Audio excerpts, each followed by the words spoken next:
په لارې کې قربان کړئ، صدقه مې ورکړله. نو توبه په صدق سره دا الله ته قابل قبول ده. نن مې د کعب رضی الله تعالی عنه واقعه کتله، ډېرې حیران کوونکی سومه. بخاري شریف، مسلم شریف، ډېرو صحیح سته و، ریاض صالحین و، نور داسې کتابو راخیستې ده. اوږده قصه یې ده، انشاءالله ته بیان به کوم، وخت ته 10 منټ. د توبې قصه یې ده. سړی ورته حیران پاتې شي چې د محبت د اصحابو د رسول الله صلی الله علیه وسلم سره څومره و، دا رښتیا ویل یې څومره و، دا په صیغه سره توبه یې څومره وه. ډېر یې حیران کړم، په سوچ یې کړم. کعب رضی الله تعالی عنه، کعب بن مالک، دا یو اصحابي و، مشر هم و، او ښه فصاحت و بلاغت هم الله ورکړی و، تعلیم یافته هم و، په زرو په لکو خلکو کې و چې ودرېدی ښه بیان بیا هم کوئ، نطاق هم و. دی خپل زوی ته خپل واقعه بیانوي. زوی عبدالله نومیږي. عبدالله صاحب اوس خپل د پلار واقعه بیانوي په حدیث کې.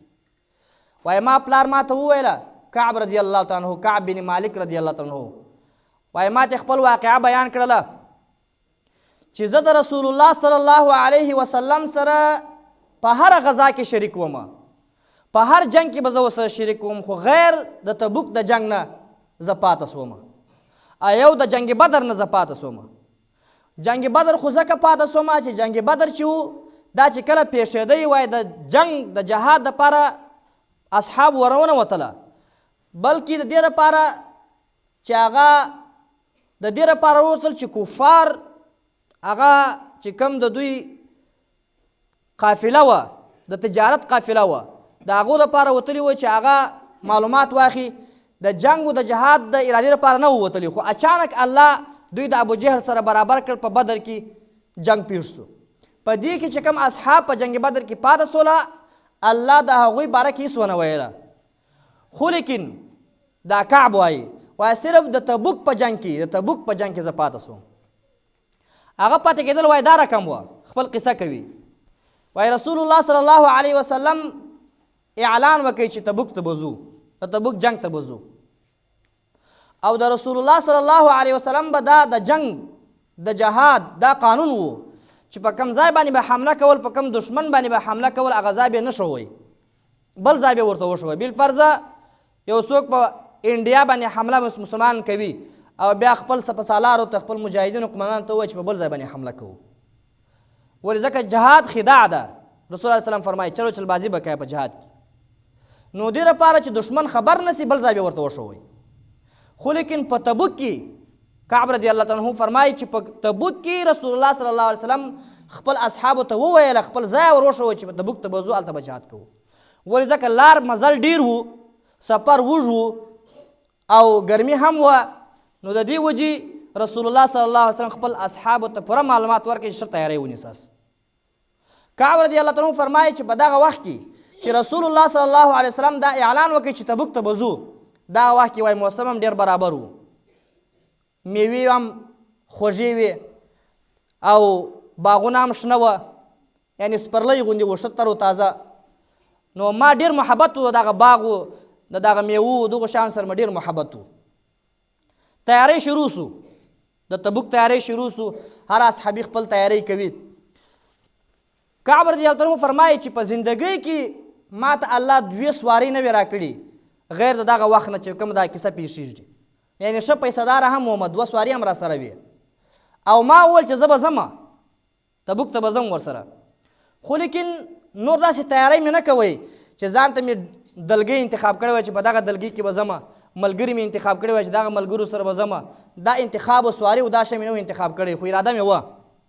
خو لیکن کله چې مجاهدین وای روان سوله تبوک خواته، و ما زه شاته به ورپسې سي، خو وایي کاش وایي زه پاته سوم د دې نه. وایي په دا ټوله لارې کې رسول الله صلی الله علیه وسلم زه یاد نه کړم. دی خو مشر هم و، دا مشر بیا څوک یادوي خلک. وایي چې کله تبوک ځای ته ورسېدی، خلک ورباندې راټول سول، اصحاب ورباندې راټول سوله. وایي خپل اصحابو ته وویل چې کعب بن مالک نه ښکاري چیرې دی.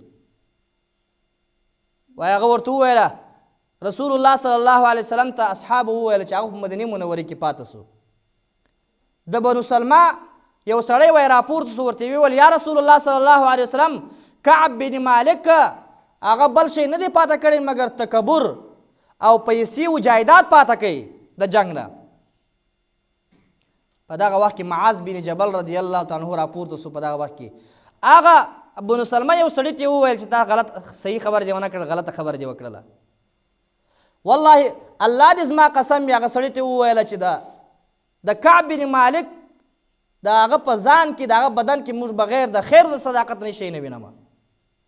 او بیا رسول الله صلی الله علیه وسلم ته مخ راوړی ورته یا رسول الله صلی الله علیه وسلم کعب بن مالک چې دی هغه زه خپل په ذهن سره دا وایم چې کعب بن مالک چې کوم دی هغه کې خیر و صداقت پروت دی، منافقت نشته پکښې یا رسول الله صلی الله علیه وسلم.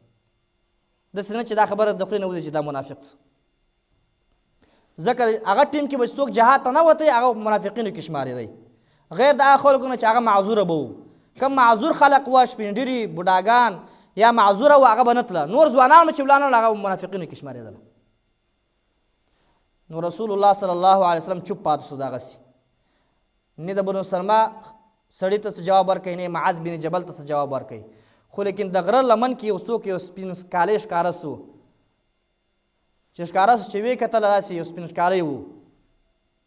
ده وویل دا به ابو خصیمه وي، شاید دا به دغه صحابي وي. خو چې کله را نږدې سو دغه اصحابي و چې کله راغی. خیر تبوک کې خو څومره قصې وسولې څومره ولږه تېره سول هغه وروسته جهاد بحث دی. رسول الله صلی الله علیه وسلم اوس د جهاد بیرته واپسې کوي، مدینې منورې ته راځي. کعب بن مالک رضی الله تعالی عنه فرمایي چې کله ما ته معلومات وسو چې اوس رسول الله صلی الله علیه وسلم مدینې منورې تشریف فرمان دی، په ما باندې غم ډېر بوج وکوي، مصیبت ډېر را باندې ډېر سو. اوس مې خپل د ملګرو سره مشوره کوله، خپل د کورنیو سره مشوره کوله چې زه څه وکړم، رسول الله صلی الله علیه وسلم ته څه جواب ورکړم. چا به یو قسم مشوره راکوله، چا به بل قسم مشوره راکوله. خپل په ځان کې مې مکمل درواغ جوړ کړل، زه به دا درواغ ورته وایم دا درواغ ورته وایم چې رسول الله صلی الله علیه وسلم زما نه خوشحاله سي. خبرې مې ټولې وای جوړې کړې. خو لیکن کله چې رسول الله صلی الله علیه وسلم مدینې منورې تشریف فرمان سو را نږدې سو، وایي ما نه دغه چې کوم د درواغ خبرې وې ټول الله زما نه لرې کړی، د ځان سره ول زه به رښتیا وایم چې کومه خبره رښتیا ده هغه به زه رسول الله صلی الله علیه وسلم ته پیښوم. او د رسول الله صلی الله علیه وسلم وایي دا دستور و، دا معمول و چې کله به راغی مدینې منورې ته اول په مسجد نبوي کې 2 رکعاته نفل وکړله، هغه نه بعد بیا خپل اصحابو سره کښېنسته، بیا مسایلو بیانونه ورته کول. وایي دغه معمول یې وکړئ، مسجد نبوي ته راغی 2 رکعاته نفل وکړل، بیا کښېنستی داسې اصحابو سره. منافقین ډلې ډلې راتلله، وایي خپل عذر یې پیښوئ. څه باندې 80 منافقین و چې خپل عذرونه یې پیښ کړله، د درواغو عذرونه یې پیښ کړله، قسمونه یې وکړل چې والله العظیم زموږ دا عذر و زموږ دا عذر و. رسول الله صلی الله علیه وسلم د دوی ظاهر عذر ته وکتله او بیعت یې بیا ورسره وکړي او بخشش د الله نه یې وغوښتی. وایي زه چې کله ورنږدې سوم رسول الله صلی الله علیه وسلم ته، وایي رسول الله صلی الله علیه وسلم د خفګان خندا راته وکړله، لکه څرنګه سړي خفه د غوسې خندا یې راته وکړله. وایي راته کښېنسې مخامخ ورغلم ورته کښېنستلم، وایي راته ویل کعب بن مالک وایي ستا سره سواري نه وه چې ته موږ سره جهاد تللی وایي. کعب بن مالک رضی الله تعالی عنه ورته فرمایي چې یا رسول الله صلی الله علیه وسلم رښتیا به وایم، که چېرته ستا په حضور کې زه ناست نه وایي، د بل چا په حضور کې ناست وایي، وایي ټول اصحابو ته دا معلومات شته چې زه مهارت په خبرو کې لرم، ښه نطاق هم یم، په هر چل باندې ځان خلاصوی هم سم، چې څومره مخلوق ناست دي زه ټولو باندې مسابت النطاقي کوی سم، خبرې کوی سم، خپل ځان خلاصوی سم. خو لیکن یا رسول الله صلی الله علیه وسلم ستا حضور کې زه ناست یم، که چیرې زه تا ته درواغ ووایم اوس به راسره خوشحاله سي، خو بیا به الله وحی وکړي، بیا به الله ته ما سره ناراضه سي. او که چیرې زه اوس تا ته رښتیا ووایم، رښتیا خبره ورته وکړم، اوس به ما څخه ناراضه سي، خو لیکن عاقبت به زما بیا ښه وي، آخر انجام به زما ښه وي بیا انشاءالله، زما امید دی. و یا رسول الله صلی الله علیه وسلم په زندګۍ کې زه دومره مالداره سوی نه وم کوم چې به دا تبوک په وخت کې زه مالداره سوم.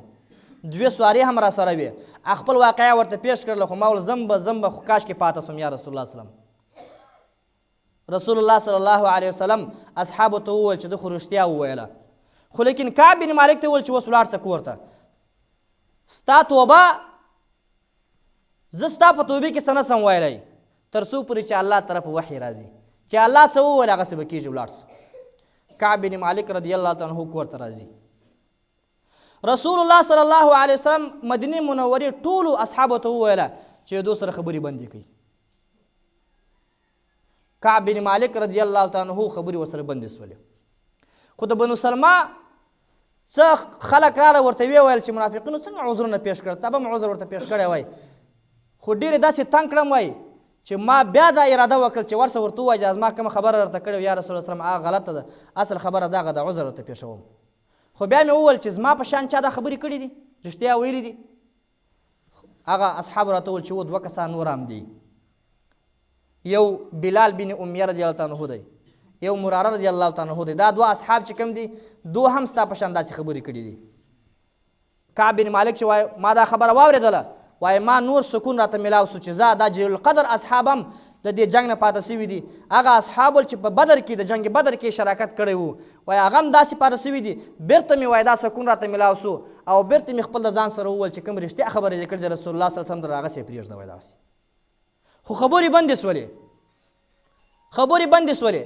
بازار ته چې وتلو چا به خبرې نه راسره کولې، اصحاب به خبرې نه راسره کولې. وایي ډېر په تنګ سومه، سخت په تنګ سوم. وایي یو ورځ ډېر په تنګ سومه، وایي رالمه ابو قتاده رضی الله عنه د اکا زوی و. وایي دا ډېر راباندې ګران و، ملګری مې و.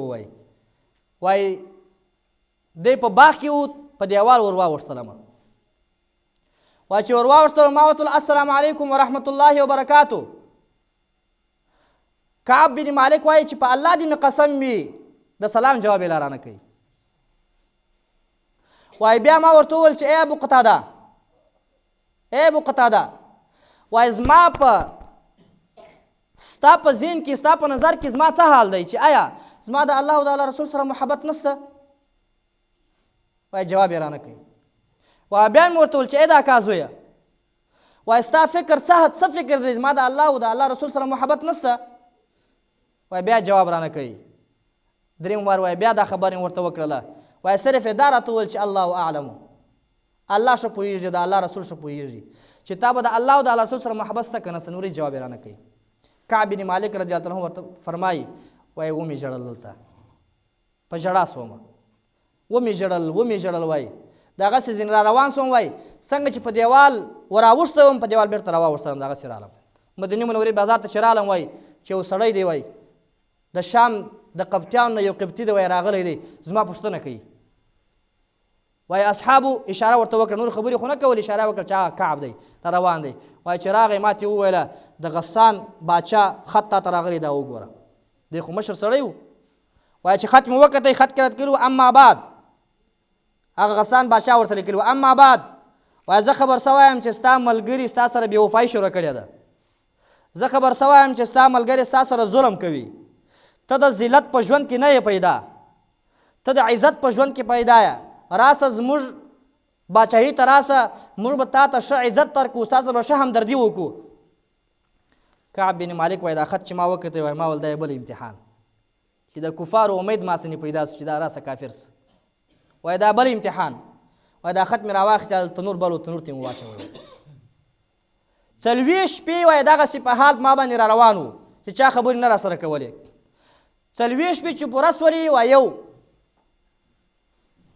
یو اصحابي راغی ما ته وویل چې رسول الله صلی الله علیه وسلم دا امر کړی دی چې خپل د ښځې څخه جدا سه. کعب ورته فرمایي چې رسول الله صلی الله علیه وسلم دا راته وایي چې طلاق ورکه، ما پوه که چې طلاق ورکمه، او که دا راته وایي صحبت مه ورسره کوه. وایي یا رسول الله صلی الله علیه وسلم دا راته وایي چې صحبت مه ورسره کوه. هغه دوه ملګري چې کوم و هغه اصحاب، هغو ته هم دا پیغام ور واستوئ. خو لیکن د بلال بن امیه رضی الله عنه دی ډېر بوډا سوی و، کمزوره سوی و، ځکه چې دی چې دا 40 شپې ورباندې تېر شوي و، هره ورځ یې ژړل الله ته. نو د هغه شړه رسول الله صلی الله علیه وسلم ته راغله، ورسول الله صلی الله علیه وسلم ته ویل یا رسول الله صلی الله علیه وسلم که ستا خوښه وي زه به د خدمت وکړم، که ستا اجازه وي. رسول الله صلی الله علیه وسلم ورته فرمایي چې ستا خدمت یې وکړه، خو لیکن صحبت دې نه کوي. هغه شړه ورته وایي چې والله العظیم په الله دې زما قسم مې چې دا قصه پېښه سوې ده، تر هغه وخته پورې تر اوسه دی په ژړا اخته دی، صحبت بالکل د صحبت هغه د احساس نشته ورسره یا رسول الله صلی الله علیه وسلم. 50 شپې پوره سولې. کعب بن مالک رضی الله عنه فرمایي وایي زه سهار لمونځ مې د بام د کوټې په سر بام ته وختلم، سهار لمونځ مې کوي. سهار لمونځ چې وکړئ وایي کوم چې خداوند متعال کوم بیان چې موږ باره کې چې کوم بیان کړی د هغسې طریقه ما باندې وسوله چې ځان هم راباندې تنګ سو، دا مځکه هم راباندې تنګ سوله، کور هم راباندې تنګ سو. وعلى الثلاثة الذين خلفوا حتى إذا ضاقت عليهم الأرض بما رحبت وضاقت عليهم أنفسهم وظنوا أن لا ملجأ من الله إلا إليه. وایي کوم بیان چې الله موږ باره کې کړی دی هغسې ما باندې وسوله. خو د ازاد یو اواز مې واورېد راته وویل چې خوشحاله اوسه خوشحاله اوسه. وایي زه پوه شوم چې وحی راغلی دی زموږ باره کې، نو الله ته مې سجده ولګوله، د شکر سجده مې الله ته ولګوله. هغه زیری راکول چې راورسېدی وایي نور په والله العظیم نور شی مې نه و راسره چې زیری مې ورکړی وایي غیر له هغه دوې جامې چې یو پرتوګ یو کمیس دا راسره و. وایي عاریتن نور مې امانتن مې وایي نور جامې راوړې خو په ځان باندې واغوستلې، خو دا خپل جامې مې ورکړې په زیري کې چې واخه دا خو ستا زیری. ډلې ډلې خلک وایي راتله ماته زیری راکوي، زیری مې در باندې ستا توبه الله قبوله کړل، ستا توبه الله قبول کړ. وایي رسول الله صلی الله علیه وسلم تر روان سوم، په لارې کې هم دا خلکو اصحابو تو زیری راکوي چې کله رسول الله صلی الله علیه وسلم ته نږدې سوم مخامخ، وایي چې کله مخامخ ورته کښېنستلم وایي رسول الله صلی الله علیه وسلم به چې کله خوشحاله موږ وپوهېدلو وایي داسې به ځلېدلې لکه ګلګلاف وارې، وایي موږ وپوهېدلو وایي داسې به و لکه د سپوږمۍ یو ټوټه چې راغلې هلته ناسته یې وایي موږ وپوهېدلو. وایي د خوشحالۍ د وجې وایي چې ورته کښېنستلم وایي راته یې وویله ای کعب بن مالکه توبه دې الله قبول کړل. کعب بن مالک ورته فرمایي چې ستا طرف دی یا الله توبه قبولېدل که د الله طرف دی یا د الله طرفه داسې وي دي چې ستا توبه قبوله سول. کعب بن مالک ورته فرمایي چې یا رسول الله صلی الله علیه وسلم زه دا خپل ټول مال صدقه کوم د الله په لارې کې، خو لیکن رسول الله صلی الله علیه وسلم ورته فرمایي چې داسې وکړه یو څه لږ ځان ته پرېږده، دا ستا دپاره په خیر وي په دې کې. کعب بن مالک ورته فرمایي چې خیبر کې چې کومه حصه ماته رسېدله هغه مې ځان لپاره پرېښوله، نو مې ټول د الله په لار کې قربان کړه، صدقه مې کړه. خو لیکن بله وعده یې ورسره وکړل چې یا رسول الله صلی الله علیه وسلم دا دومره شګړه چې الله ما سره وکړله توبه زما الله قبوله کړل صرف په رښتیا د وجې چې ما رښتیا وویل الله ته، رسول الله صلی الله علیه وسلم ته ما رښتیا وویل، د رښتیا په وجه الله دون عزت ما ته راکړې، باقاعده ما په شان کې آیاتونه را نازل سوله. یا الله تر مرګه پورې به زه دا درواغ نه وایم، رښتیا به وایم. او د هغسې دا کم بیان چې خپل زوی ته کوي وایي تر اوسه مې درواغ نه دی ویلي، انشاءالله وایي امید شته چې تر زکندن او تر مرګه پورې به زه درواغ نه وایم. نو ګورئ خبره مې په توبې کې وه. دلته یو څو خبرې په دې حدیث کې، دا حدیث د ډېرو مقصدو ډک دی. یو دا دی زیری ورکول دا ثابت سوله چې چا ته زیری ورکړي. بل دا چې یو څوک عالم راسي یا یو پیر راسي یو غټ سړی راسي مثلا مجلس کې ناست ته ورته ولاړ سي، بعضې خلک دا نه مني. دلته هم په دې حدیث د کعب رضی الله عنه کې دا حدیث کې راغلی دی چې هغه طلحه رضی الله عنه چې کله د مسجد نبوي ته راداخل سو نو طلحه رضی الله عنه ورته پورته سو او ورغی غاړه یې ورکړله. کعب بن مالک وایي چې ما به هېڅکله دا د طلحه رضی الله عنه دا شګړه هېر نه سي چې دی راته ولاړ سو او ما ته یې غېږه راکړله. نور داسې مقاصد په دې حدیث کې شته. نو مطلب مې دا و چې توبې په صدق سره څوک توبه وباسي الله یې قابل کوي، یا څه وخت بعد یا اوس یا خامخا الله ته قابل قبول وي. نو څه قصې نور هم پاته سوې توبې باره کې هغه به انشاءالله بله جمعه کوو. اقول قولي استغفر الله لي ولكم ولسائر المؤمنين. الحمد لله رب العالمين والعاقبة للمتقين والصلاة والسلام على رسوله محمد وآله وصحبه أجمعين. ربنا تقبل منا إنك أنت السميع العليم وتب علينا إنك أنت التواب الرحيم. وصلى الله تعالى على خير خلقه محمد وآله وصحبه.